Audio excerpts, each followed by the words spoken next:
मागे ठेव वाटलं तुझा पुढे ठेव तुझा पुढे ठेव एक मिनिट नाही बाबा मी आपापसात बोलत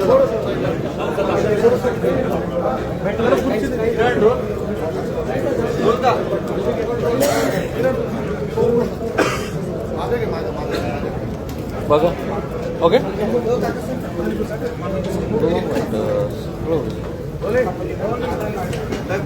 उद्योजकांशी भेट घेतलेली आहे. काय उद्योजकांच्या नेमक्या तक्रारी होत्या, त्यांचं म्हणणं काय आहे? नाशिक महानगरपालिकेची निवडणूक 15 तारखेला होते आणि या पार्श्वभूमीवर गेल्या 4 वर्षामध्ये या नाशिकमध्ये उद्योजकांनी ज्या ज्या मागण्या केल्या होत्या त्यांना न्याय देण्याचा प्रयत्न उद्योगमंत्री या नात्यानं महायुतीच्या सरकारमधला मंत्री म्हणून मी केलेला आहे. आज देखील त्यांच्याकडनं काही गोष्टी मी ऐकून घेतल्या, काही मागण्या मी ऐकून घेतल्या आणि या गोष्टीचं देखील समाधान वाटलं की मागण्या कमी झाल्या आणि आभाराची भाषणं जास्त झाली. त्याच्यामुळं महायुतीचं सरकार हे उद्योजकांसाठी आणि नाशिककरांसाठी काम करतंय हे त्यांच्याच भाषणांमधून सिद्ध झालेलं आहे. महिंद्रासारखा आलेला प्रोजेक्ट, होणारा IT पार्क, या संपूर्ण परिसरामध्ये जे उद्योजक आहेत त्यांच्या कामगारांच्या समस्या, काही प्लॉटवर निर्माण झालेले पेचप्रसंग, त्यांच्यावर झालेली दंडात्मक कारवाई, या सगळ्या गोष्टींना न्याय देण्याची भूमिका ही उद्योग विभागाने घेतली आणि ज्या महानगरपालिकेच्या हद्दीमध्ये MIDC आहे तिथं जो आमचा रेव्हेन्यूचा रेशो आहे तो 50-50% आहे. त्याच्यामुळे मध्ये मी सगळ्या आयुक्तांची एक बैठक घेतली होती आणि त्यांना सूचना केली होती की जे पैसे आम्ही महानगरपालिकेमध्ये भरतो त्या महानगरपालिकेनं त्या क्षेत्रातल्या औद्योगिक विकास महामंडळाच्या जागांमधले जे रस्ते आहेत त्यांना देखील पैसे दिले पाहिजेत, सुविधा दिली पाहिजे. त्या पद्धतीनं नाशिकमध्ये 20 कोटी रुपयाचं पहिलं काम हे सुरू होत आहे म्हणून महानगरपालिकेला देखील मी धन्यवाद देतो. आणि हे सगळं झाल्यानंतर मी सगळ्या उद्योजकांना विनंती केली की नाशिकनं अनेक वेळा परिवर्तन करून प्रयोग केलेले आहेत. काही वेळा तर नुसते 30 सेकंदाचे 40 सेकंदाचे व्हिडिओ बघून परिवर्तन केलेलं आहे. आम्ही तर विकास कामं करून दाखवली.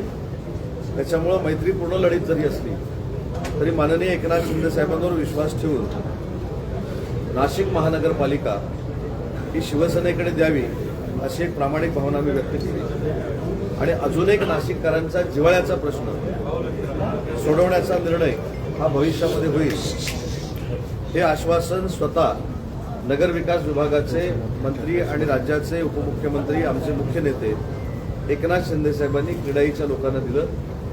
ते म्हणजे 4,500 ते 5,000 अपार्टमेंट जे आहेत त्याचा पुनर्विकास करायचा आहे. तो पुनर्विकास ठाण्याच्या नियमावलीप्रमाणे करावा अशा पद्धतीची त्यांची मागणी होती. त्याच्याबद्दल माननीय शिंदे साहेबांनी सांगितलं की कुठच्याही परिस्थितीमध्ये ठाण्याचा निकष त्याला लावला जाईल आणि या अपार्टमेंटमध्ये राहणारे 3.5-4 लाख लोक जी आहेत त्यांना देखील न्याय देण्याची भूमिका माननीय एकनाथ शिंदे साहेबांनी घेतली आणि अनेक वर्षांचा प्रलंबित प्रश्न हा नगरविकासच्या खात्यामार्फत सोडवला जाईल असं वचन देखील माननीय शिंदे साहेबांनी दिलेलं. आपण बोललात की मैत्रीपूर्ण लढत ही मुळात मला मान्यच नाहीये. काय अनेक ठिकाणी अशाच लढती चालू आहेत मैत्रीपूर्ण लढत? नाही, मी मैत्रीपूर्ण लढत मान्य नाही असं बोललो. मैत्रीपूर्ण लढत म्हणजे काय हेच मला कळत नाही. हो, मान्य नाही म्हणजे वेगळा अर्थ होतो, कळत नाही म्हणजे माझं अज्ञान आहे. म्हणजे मैत्रीपूर्ण लढत काय आहे मला कळत नाही. हो. तरी अनेक ठिकाणी चालू केली तुमच्या मैत्रीपूर्ण लढती. काय चालू आहेत ना. म्हणून बघा ना, माझ्या भाषणामध्ये मी कुठेही मित्रपक्षावर टीका केली नाही. मित्रपक्ष काय करतोय हे मी सांगितलं नाही. आम्हाला जे काही विकासात्मक नाशिकला पुढं न्यायचं आहे, नाशिककरांना पुढं न्यायचं आहे आणि नाशिककरांना न्याय द्यायचा आहे त्या बाबतीत मी भाषण केलं. त्यालाच मैत्रीपूर्ण लढत असं म्हणतात असं मला वाटतं. एक्झिबिशन सेंटरचा मुद्दा आपण चर्चेत आणला होता. तपोवनामधली जागा आपल्या खात्याच्या माध्यमातूनच महापालिकेला सांगण्यात आली होती का, तर तिथे एक्झिबिशन सेंटर बनवतो. नेमकं आपल्या भाषणामध्ये तपोवनामधली जागा एक्झिबिशन सेंटरला द्यावी अशा पद्धतीचा कुठचाही प्रस्ताव MIDCनं महानगरपालिकेकडे दिलेला नव्हता. आम्ही त्यांना असा प्रस्ताव दिला होता की महानगरपालिकेची एखादी जमीन जर तुम्ही आम्हाला दिली तर त्याच्यावर आम्ही एक्झिबिशन सेंटर उभं करू. ते 11 वर्ष आणि पुढचे काही दिवस हे जे संघटना आहेत त्यांच्या ताब्यामध्ये राहील, त्याचा ते एक्झिबिशन सेंटर म्हणून उपयोग करतील आणि 1 वर्ष त्याचा उपयोग कुंभमेळ्यासाठी होईल, म्हणजे आखाडा तयार करणे किंवा या बाबतीमध्ये आजही त्या विषयावर आम्ही ठाम आहोत. मला जर महानगरपालिकेनं विस्फोट नसलेली जागा दिली तर त्याच्यावर पैसे खर्च करून एक्झिबिशन सेंटर बांधण्याचा निर्णय हा काय आचारसंहितेत मी घेतलेला, ऑलरेडी घेतलेला. सावंतसाहेब, अंबरनाथमध्ये 12 काँग्रेसच्या नगरसेवकांचा भाजपमध्ये प्रवेश करून घेतला, त्यामुळे कुठेतरी तुमच्या हाताशी आलेली सत्ता हातातून निसटली. अंबरनाथमध्ये नगरसेवक हे शिवसेनेचे जास्त होते. तिथं काही अपघातानं आम्ही नगराध्यक्ष बसू शकलो नाही. परंतु हा जो सगळा झालेला प्रकार आहे हा मी स्वतः माननीय मुख्यमंत्री फडणवीस साहेबांच्या कानावर घातलेला आहे. आम्ही शेवटी एकत्र महायुती म्हणून काम करतो. मला जाहीरपणानं त्याच्यावर काही बोलायचं आहे. उद्या तुम्ही ठाकरे बंधूंची पहिली सभा नाशिकमध्ये होती आहे, काय वाटतंय, काय या सभेमुळे परिणाम होतील? काय वाटणार हो, 29 महानगरपालिकेच्या निवडणुका आणि 6 सभा हे काही कॉम्बिनेशन असू शकतं का कार्यकर्त्यांना ताकद द्यायची? 287 ठिकाणी नगरपालिकेच्या निवडणुका झाल्या, एकाही ठिकाणी हे सगळे गेले नाही. त्यामुळे कार्यकर्त्यांना वाऱ्यावर सोडणं एवढंच आहे. 29 महानगरपालिकेच्या निवडणुका आणि 29 महानगरपालिकेच्या निवडणुकांमध्ये 6 सभा. एकनाथ शिंदेसाहेब आता देखील रॅलीमध्ये आहे. काल 10 वाजेपर्यंत रॅली होती. प्रत्येक ज्या ज्या व्यक्तीनं आमच्यासारख्यानं आमदार बनवलं, ज्या ज्या व्यक्तीनं आम्हाला मंत्री बनवलं, त्या कार्यकर्त्याची आज निवडणूक आहे. आणि त्या कार्यकर्त्याच्या निवडणुकीसाठी ते जसे आमच्यासाठी फिरलेत तसे जर नेते मंडळी फिरले नाहीत तर ही खऱ्या अर्थानं लोकशाही नाही, ही हुकुमशाही आहे. आणि म्हणून बघा, देवेंद्रजी असतील, माननीय एकनाथ शिंदेसाहेब असतील, अजितदादा असतील, वॉर्ड निहाय कार्यकर्त्यांच्या प्रचाराला एवढ्यासाठीच फिरतात. संघटनेला कमीपणा म्हणून नाही, तर ज्या कार्यकर्त्यानं आमचा झेंडा खांद्यावर घेऊन पत्रकं वाटली आमच्यासाठी आणि आम्हाला खुर्च्यांवर बसवलंय, आज त्यांची निवडणूक आहे.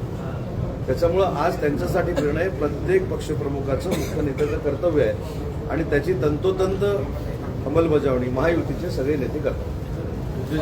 शरद पवारांना सांगितलं की शिवसेनेला जी महापालिका नाशिक महापालिका शिवसेनेला गेल्या काळात कामं झाली नाही, कामं करायची असतील तर ही शिवसेनेकडे आली तर कामं चांगली होतील असं तुम्हाला वाटतंय?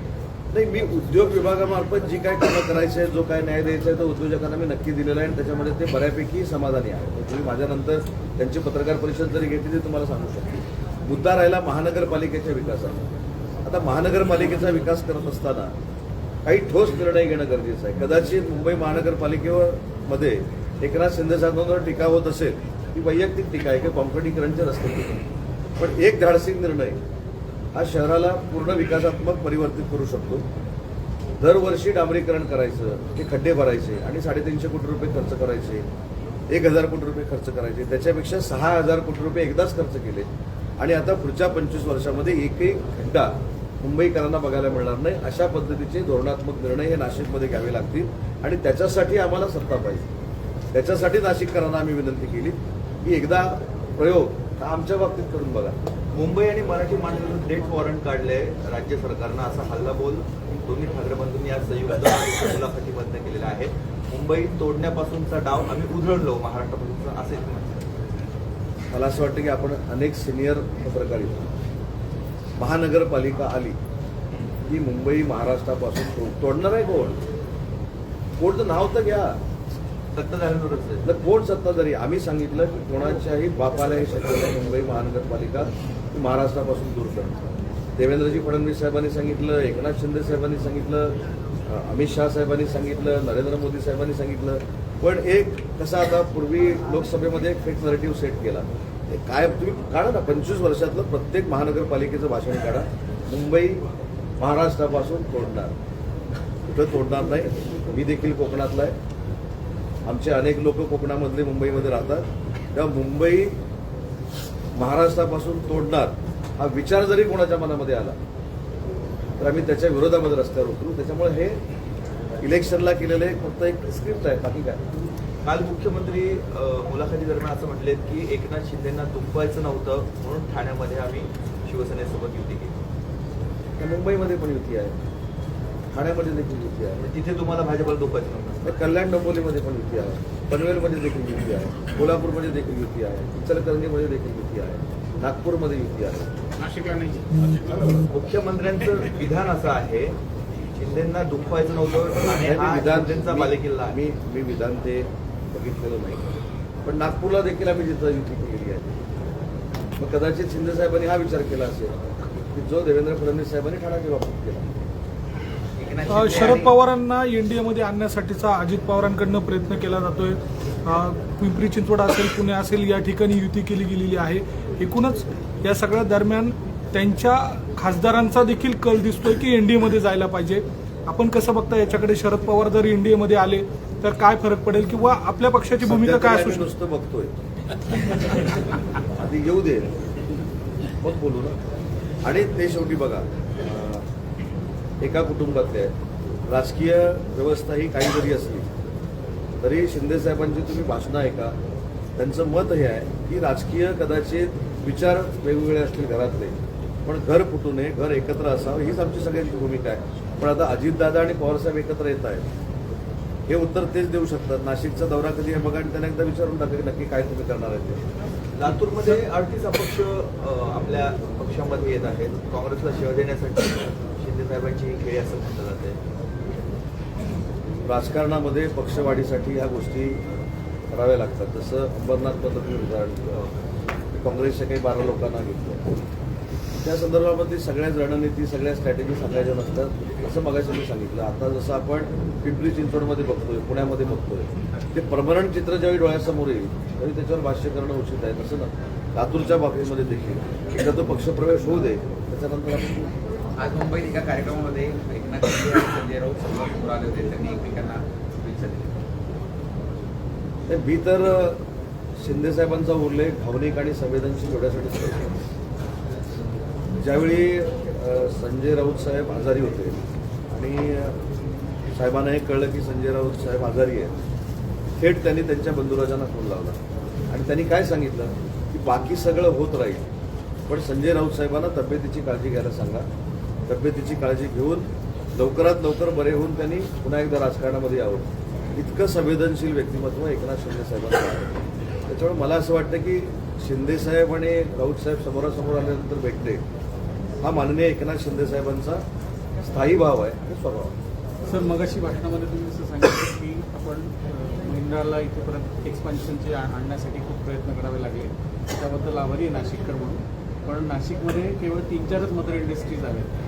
तर एखादी नवीन मदर इंडस्ट्री इथे आणावी, याच्यासाठी आपण डावोसमधून किंवा आता काही मगाशी एक मला भूसंपादन कधी पूर्ण होणार? राजूर भाऊला आणि भूसंपादन अजून भूसंपादन हे शेवटच्या स्टेजवर आहे, कारण त्याला काही टप्पे असतात. 2G, 32A, B, C, D असं काय काय भरपूर असतं. त्याला एक वर्षभर जातं.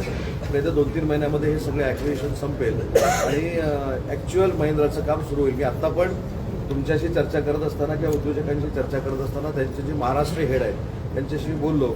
त्यांनी सांगितलं की जागा आमच्या ताब्यात दिल्यानंतर 2 महिन्याच्या आत काम ते सुरू करू. महापालिका निवडणुकीच्या सर, पार्श्वभूमीवर दुसरा प्रश्न उद्योजक- राहिला. काय मदर इंडस्ट्री नाशिकसाठी नवीन इथं एखादी आता हेमंत अप्पा देखील आहेत. त्यांच्या प्रयत्नातनं आपण एक IT पार्क इथं उभा करतोय. 100 एकर जागा आपण IT पार्कसाठी दिलेली आहे. या इलेक्शन नंतर माझा प्रयत्न महाराष्ट्रातल्या 2 ठिकाणी, एक नाशिक आणि कोल्हापूर, 2 ठिकाणी IT कॉन्फरन्स उद्योजकांची घ्यायचं आम्ही प्लॅनिंग करतोय. मी तुम्हाला अगदी दाव्यानिशी सांगतो की ती IT कॉन्फरन्स झाल्यानंतर IT सेक्टरमधल्या डेटा सेंटर असतील, IT पार्क असतील, या देखील चांगल्या इंडस्ट्री नाशिकमध्ये येतील. महापालिका निवडणुकीच्या पार्श्वभूमीवर आज उद्योजकांची भेट घेतली. उद्योजक समाधानी झालेत, खुश झालेत. नाही, आता खुश करण्याचे प्रकार वेगवेगळे आहेत. ज्या पद्धतीने मी त्यांना खुश केलं नाही, 3.5 वर्षामध्ये त्यांची प्रामाणिक कामं करून दिल्यामुळं ते खुश आहेत. त्यांच्या मनात जाऊन मी काय बघू शकत नाही तुझ्याकडे धनुष्य आहे, कमळ आहे, काय आहे. पण नक्कीच चेहऱ्यावरनं तरी दाखवले त्यांनी की आम्ही खुश आहोत आणि परिवर्तनामध्ये आम्ही सामील होणार आहोत. विरोधी पक्षांचे मुख्य प्रधानांना मंत्रिपदाच्या दर्जापासून दूर ठेवण्याचा निर्णय घेतला जातोय. ज्यांच्याकडे 10% सदस्य संख्या आहे त्यांनाच मंत्रिपदाचा दर्जा दिला जाईल त्यांच्या प्रधानांना. ही एक वेगळी खेळी विरोधकांना कुठेतरी कोंडीत पकडण्यासाठी आहे असं म्हटलं जातं. मी याची माहिती घेतो, मला याची माहिती नाही. पण जे काय करू ते कायदेशीरच करू. सर, शेवटचा प्रश्न, त्र्यंबकेश्वर पॅटर्न नाशिक महापालिकेत होईल का?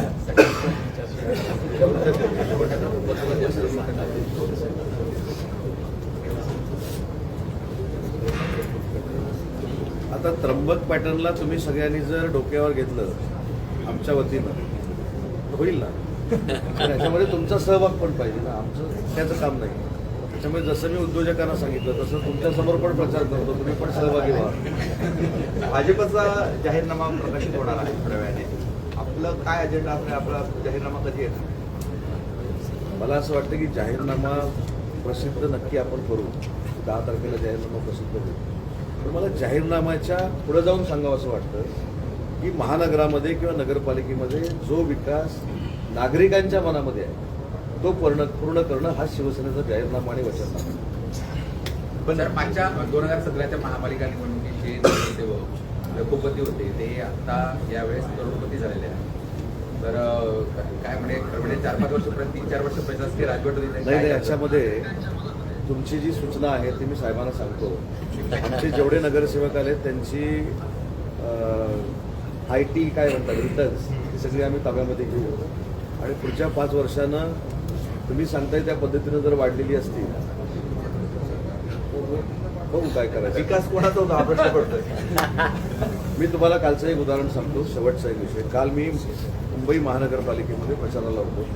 तुम्ही हा विषय मुद्दाम मी सांगतो म्हणून नाही, तुम्ही याची माहिती घ्या. सुवर्णाताई गवस नावाची महिला कॅन्डिडेट भगिनी आमची मुंबई महानगरपालिकेची निवडणूक लढते. 100% ती निवडून येणार आहे. पण ती भाजी विक्रेती आहे. आजही रोडच्या बाजूला बसून ती भाजी विकते. तिला देखील सन्मान देण्याचं काम एकनाथ शिंदे साहेबांनी केलंय. रिक्षा ड्रायव्हरला तिकीट दिलेलं आहे. सर्वसामान्यातल्या सर्वसामान्य कुटुंबातल्या शाखा प्रमुखाला दिलेलं आहे. आता हे बघा, यांची निवडून आल्यानंतर वागण्याची पद्धत बदलली आणि तुम्ही म्हणता तसं झालं. 100% शिंदे साहेब गांभीर्याने घेतलं. थोडंसं नाशिकमध्ये विश्व साहित्य संमेलन आचारसंहितेमुळे विश्व साहित्य संमेलन पुढे गेलेलं आहे, पण नाशिकमध्येच होणार आहे. आणि ते संमेलन होत असताना त्याचे कार्यक्रम जे मी घोषित केलेले आहेत ते 1 महिना होणार आहे. परंतु आता पहिली नगरपालिकेची निवडणुकीची आचारसंहिता लागली, आता ही आचारसंहिता लागली. या आचारसंहितेनंतर आम्ही नियोजन करू आणि नाशिककरांना साजेसं असं विश्व मराठी संमेलन नाशिकमध्ये करू. गपवानासाठी आपण प्रदर्शन केंद्रासाठी जागा आपण बदलतोय. नाही, मी आता यांच्याशी पण बोललो की जिल्हाधिकाऱ्यांशी मी बोलेल, आयुक्तांशी बोलेल आणि मी शब्दप्रयोग केला की कॉन्ट्रोवर्सी आणि डिस्प्यूट नसलेली जागा आम्हाला द्या. आम्ही ताबडतोब 1 वर्ष तपोवनातला प्रकल्प रद्द झाला असं म्हणायचं. नाही, तपोवनातला रद्द जागाच मागितली नाही तपोवनमध्ये. आता कॉन्ट्रोवर्सी नसलेली जागा जर असेल की बाबा तिथं सगळ्या नाशिककरांना असं वाटतं की तिथं एक्झिबिशन सेंटर झालं पाहिजे, नक्की बांधू. पण नाशिककरांच्या विरोधामध्ये जाऊन त्यांच्या भावना दुखून शिवसेना म्हणून आम्हाला काहीही करायचं नाही. ही आमची स्पष्ट भूमिका आहे. आता तुम्ही परिवर्तन करा एवढीच माझी विनंती.